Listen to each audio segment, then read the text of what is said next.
Schreibvielfalt sollst du erkennen, wie du deine Fingergelenke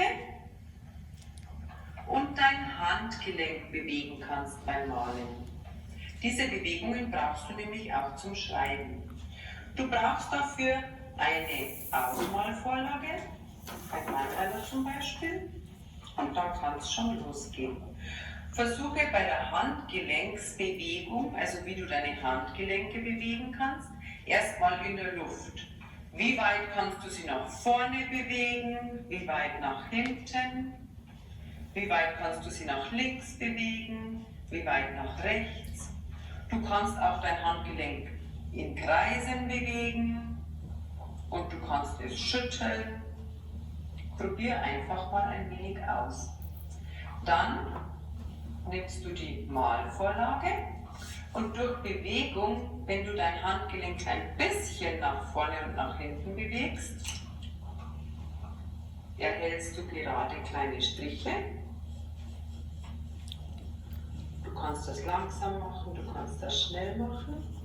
Wenn du das Handgelenk weit nach vorne und nach hinten bewegst, dann erhältst du verschiedene große Bögen.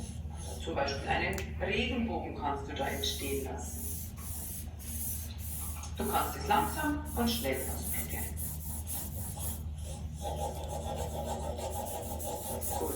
Jetzt schauen wir uns die Bewegung von deinen Fingergelenken an. Die kannst du nach vorne und nach hinten bewegen. Du kannst das langsam machen, schnell machen. Du kannst es auch zum Beispiel zum Rhythmus von einer Musik ausprobieren.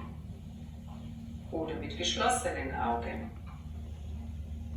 Wenn du das ein bisschen ausprobiert hast, kannst du wieder deine Malvorlage hernehmen und dort diese Bewegung mit verschiedenen Stiften ausprobieren.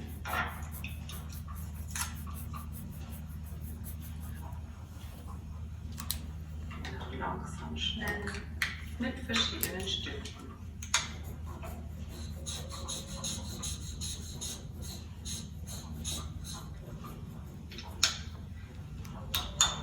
Jetzt nimmst du dir ein weißes Papier.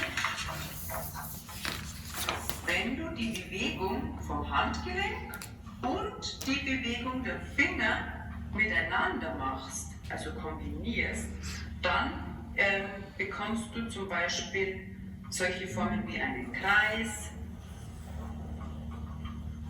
oder du kannst Formen machen wie einen Halbmond. Da brauchst du beide Bewegungen, die Finger und dein Handgelenk. Auch bei Buchstaben verwendest du beides, zum Beispiel beim O oder beim H oder beim M. Probier das auf einem weißen Papier mit verschiedenen Formen und Buchstaben aus. Viel Spaß!